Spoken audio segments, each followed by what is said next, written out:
Օրերս հրապարակվեց քաղաքացիական պայմանագիր կուսակցության նախընտրական ծրագիրը։ 2026-ի ծրագիրը, ի տարբերություն 2021-ի մոտ 120 էջանոց ծրագրի, այս տարի ընդամենը մոտ 30 էջ է։ Հրապարակն ուսումնասիրեց ծրագիրը, հասկանալու համար,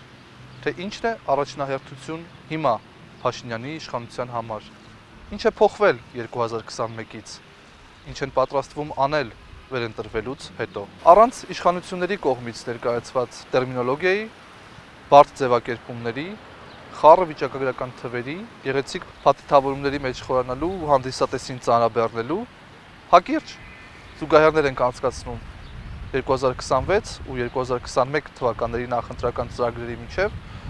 ներկայացնում, թե ինչի մասին է 2026 թվականի ծրագիրը, զուգահեռներն անցկացնում ենք հայ ազգի հասարակության համար զգայուն թեմաներից, ընդամենը մի քանիսի մասով Փաշինյանի 2021-ի հռետորաբանության, առաջնահերթությունների ու դրանց 2026-ի փոփոխության վերաբերյալ։ 2026-ի նախընտրական ծրագիրը սկսվում է միֆական խաղաղության, դրա ինստիտուցիոնալիզացման, թրիփի դրա կարևորության մասին, ադրբեջանցիների հետ ինչ-որ կապերի ստեղծման մասին խոսքով։ Հետո շարունակվում է կենացների շարք, կրթության կարևորության մասին, կրթական համակարգում արվող ու արվելիք ինչ-որ փոփոխությունների մասին, միֆական ակադեմիական քաղաքի, նրանում 3600 ուսանողի համար նախատեսված կացարանների, ինչ-որ օտարազգի ուսանողների թիվը 15000-ի հասցնելու մասին, հայկական բուհերը ՀՀ-ից դուրս հանրահռչակելու մասին։ Կենացային շքերթում չի մոռացվել ու անդրադարձ է արվել նաև ուսուցիչների ատեստավորմանն ու դրանից բխող բարձր աշխատավարձերին, ըստ երևույթին, թերևս նախընտրական տրամաբանության մեջ խոսվեց ուսուցիչներին բնակարանային հարցով աջակցելու մասին։ Ընդհանրապես, ծրագիրը կարծես ոգեշնչված էր կրթվելու նորաձև լինելու մասին արշավից։ Ամենատարբեր տեսակի կրթությանը ծավալուն անդրադարձ է արվել ծրագրում։ Ուշագրավ է, որ կրթության ոլորտի լուրջ փորձագետներ, որոնց կարծիքն իշխանություններն իհարկե հաշվի չեն առնի, կարծում են, որ իշխանությունները ձեռքները հեռու պետք է պահեն կրթական համակարգից։ Բազմիցս ասել ենք, որ կրթությանը այս իշխող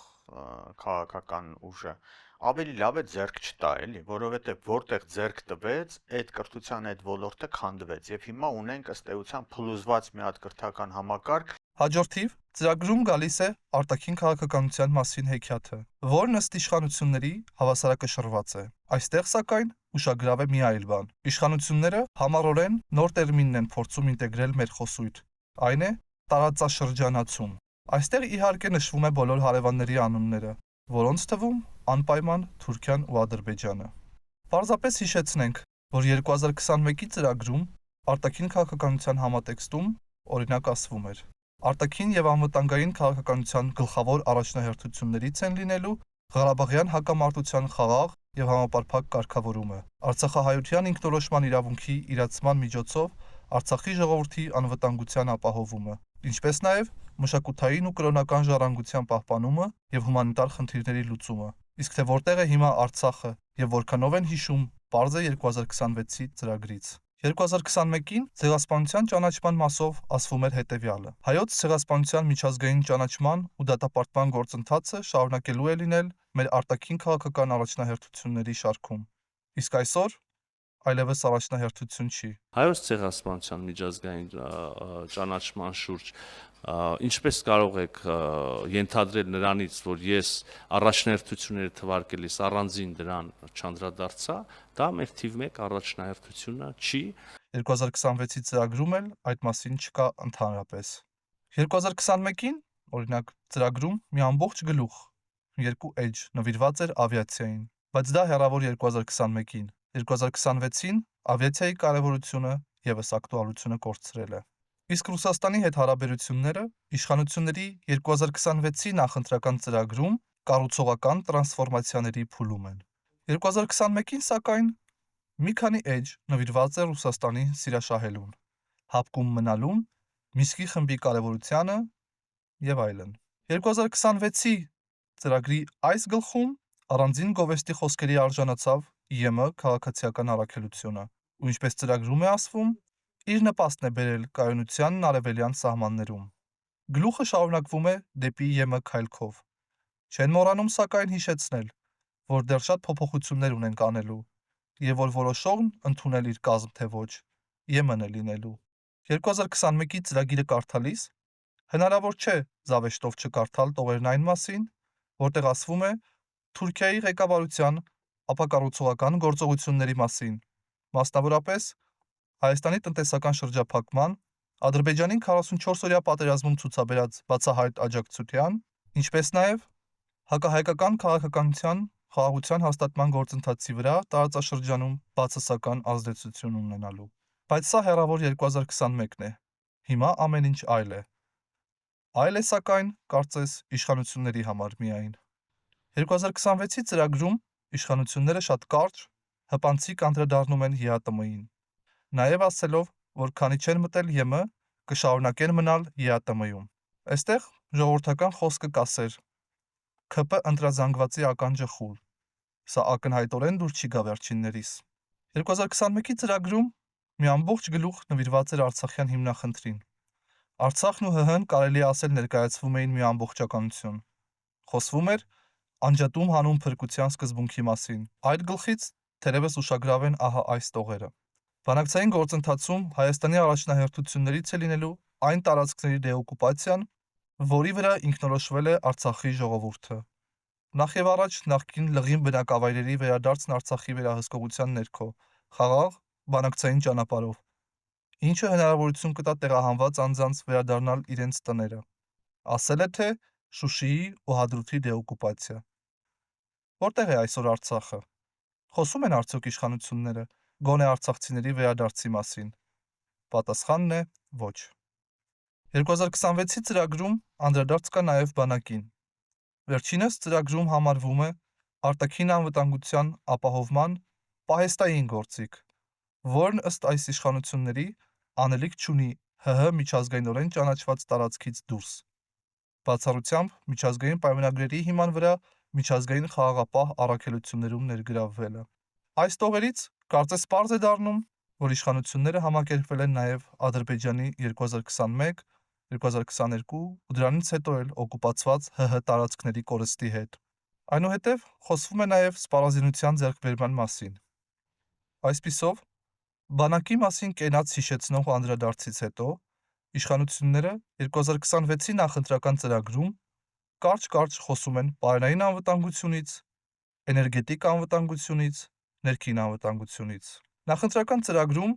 անդրադարձ է արվում նաև տարբեր միջազգային կազմակերպություններում ՀՀ-ի ներգրաված լինելուն ու դրա կարևորությանը։ Այնուհետև ծրագրում խոսվում է արտաքին անվտանգության մասին, հերթական անգամ պնդում անելով, թե խաղաղությունը հաստատված է, վկայակոչելով ՀՀ-ի ու Ադրբեջանի միմյանց տարածքային ամբողջականության ճանաչումը հիմնված տխրահռչակ Ալմատայի հռչակագրի վրա։ Ուշագրավն այստեղ, սակայն այլ բան է, որ մի քանի բառով ասվում է լեգիտիմության արկայության, բայց դրա բացարձակ երաշխիք չլինելու մասին։ 30 րոպեանոց ուղերձում 22 անգամ Փաշինյանը խաղաղություն բառն է օգտագործել, խաղաղությունը համեմատել նորացնի կամ նոր տան հետ ու պնդել, թե այն ամենօրյա խնամք եւ հոգատարություն է պահանջում։ Ամենօրյա հոգատարությամբ Ադրբեջանում 5 տասնամյակ հայատյացությունն է առաջին պլանում եղել, պնդում է ադրբեջանագետը։ Հատկապես վերջին 30 տարում էլ Ադրբեջանի կողմից տարվող հայատած արտաքին քաղաքականությունը հազարად փաստերի մասին է վկայում, որ Ադրբեջանը առնվազն 50 տարի, առնվազն 2 սերունդ չի կարող խաղաղությունը պատկերացնել համակեցության հետ միասին հայերի հետ։ Սրանից հետո 2026-ի ծրագրում ներքին լեգիտիմության կոնտեքստում ներկայիս ՄԻՊ-ին հատուկ լեզվով, գեղեցիկ ու բարդ բառերով, երկար նախադասություններով, ճոխ փաթեթավորմամբ սահուն անցում է արվում սահմանադրության փոփոխության, այսպես ասած անհրաժեշտությանը։ Ծրագրում կարճ անդրադարձ կա նաև քրեական ենթամշակույթի հակասոցիալական, հակապետական լինելուն ու դրա դեմ պայքարի կարևորությանը։ Սրան հաջորդում է կիբերանվտանգության, տեխնոլոգիաների, դրանց կարևորության ու կիրառելիությունը բարձրացնելու մասին պարբերություն։ Իսկ ահա այս պարբերությանը հետևում է բավականին լայն անդրադարձ իշխանությունների, այսպես կոչված եկեղեցու բարենորոգման անվան տակ հակաեկեղեցական արշավին, դրա այսպես կոչված անհրաժեշտությանն ու պահանջին։ Իշխանության նախընտրական ծրագրում ևս բարձրաստիճան հոգևորականները դեմոնիզացվում են։ Միևնույն ժամանակ, սակայն հիշեցնում են, որ Հայաստանի Հանրապետությունն աշխարհիկ պետություն է, որտեղ սահմանադրության համաձայն կրոնական կազմակերպություններն անջատ են պետությունից։ Այս հիշեցումը թերևս երևի մեսիջ է, ՀՀ-ում գործող աղանդներին, որ իրենց ոչինչ չի սպառնում։ Հետաքրքրական է, որ 2021-ի նախընտրական ծրագրում եկեղեցին իշխանությունների այս կերպ բարենորոգելու մասին տառ անգամ չենք գտնի։ 2026-ի ծրագրում կարճ ու հերթապահ անդրադարձ կա նաև սպորտի, նմանատիպ անդրադարձ կա նաև առողջ ապրելակերպին։ Եվ իհարկե, անդրադարձ կար նաև սոցիալական համերաշխությանը, որում խոսվեց նաև հարկատուների հարկեր վճարելու, թոշակառուների տնտեսական ակտիվության ապահովման, կանանց զբաղվածության կարևորության մասին։ Շրջակա միջավայրի նկատմամբ հոգատար վերաբերմունքի կարևորության մասին պարբերություն ևս կար ծրագրում։ Սեփական իշխանության օրոք ու քաղաքականության հետևանքով հսկայական ջրային ռեսուրսներ կորցրած իշխանությունը մի պարբերություն էլ նվիրել է ջրի կարևորությանը։ Համեմատության համար հիշեցնենք, որ 2021-ի ծրագրում մի քանի էջանոց, մի ամբողջ գլուխ էր նվիրված ջրին ու հավակնոտ խոստումներ հաջորդ տարիներին անելիքների մասով։ Թերևս այդ խոստումների թերակատարումով է պայմանավորված երևի 2026-ի ծրագրում տեղ գտած համեստ պարբերությունը միայն։ Կարճ անդրադարձել են նաև գյուղատնտեսությանը, գյուղերի ասֆալտապատմանը, վայրի եւ ընտանի կենդանիների պաշտպանությանը։ Իշխանությունների այս ծրագրից նաև տեղեկանում ենք, որ հանրային կառավարման ոլորտի բարեփոխումների նպատակ են դրել։ Խոսվում է նաև գիտության կարևորության մասին եւ տրվում խոստում, որ 2026-31 թվականների ընթացքում գիտության ֆինանսավորումը կաճի եւ կհասնի հնա 1%-ի։ 2021-ի ծրագրում այսպես կոչված բարեփոխումներից ուշագրավ էին նաև դատաիրավական բարեփոխումների կոնտեքստում գրված հետևյալ տողերը։ Խոշտանգումների կանխարգելման նպատակով ոստիկանության 21 ստորաբաժանումների հարցաքննության համար նախատեսված սենյակներում տեղադրվել են տեսաձայնագրման համակարգեր։ 20 տարածքային ստորաբաժանումների ելքերում եւ մուտքերում տեղադրվել են 70 տեսահսկման համակարգեր։ Սրանով կնվազեցվեն ոստիկանություն բերման ենթարկվող կամ ոստիկանությունում գտնվող անձանց խոշտանգման ենթարկվելու ռիսկերը։ Մենք քրեականացրել ենք բռնություն գործադրելու հրապարակային կոչերը, բռնությունը հրապարակայնորեն արդարացնելը կամ քարոզելը։ Սակայն ինչպես փորձը ցույց տվեց, հարցաքննության համար կանխատեսված սենյակների տեսաձայնագրման սարքերի արդյունավետությունը փաստորեն 0 է։ Բոլորովին վերջերս տեսանյութ տարածվեց, որտեղ հստակ երևում էր, որ հարցաքննվող քաղաքացին խոշտանգվում է։ Այո, տեսախցիկներով զինված բաժիններում գուցեև նվազել են խոշտանգումները, բայց ոչ միայն չեն վերացել, այլև ավելի ճակերտավոր, ստեղծագործ, աննախադեպ մոտեցումներ են որդեգրվել։ Ինչ էր օրինակ 2024 թվականի ապրիլի 15-ի ուշ գիշերը տեղի ունեցածը, եթե ոչ խոշտանգում,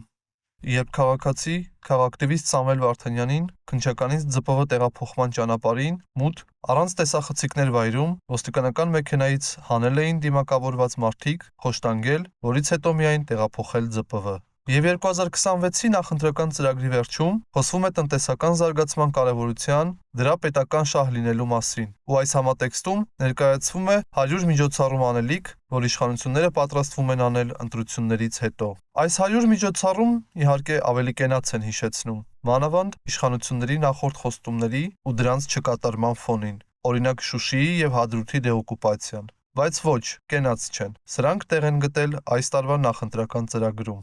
Այս երկու 2021-ի ու 2026-ի նախընտրական ծրագրերի հետ ծանոթանալիս պարզ է դառնում, թե ինչ հեշտությամբ է իշխանությունն առաջնահերթություն փոխում, խոստումից հետ կանգնում, մի բան խոստանում, այլ բան անում, կամ թե ինչպես է օրինակ եկեղեցու գործերին խառնվելը, այն հպատակեցնելը, կաթողիկոս փոխելը այնքան կարևոր համարում, որ այն մտցնում է նախընտրական ծրագիր։ Իսկ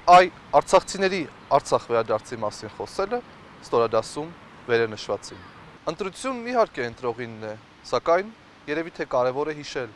թե ինչեր են խոստացվել նախորդիվ ու այդպես էլ մնացել խոստում թղթի վրա։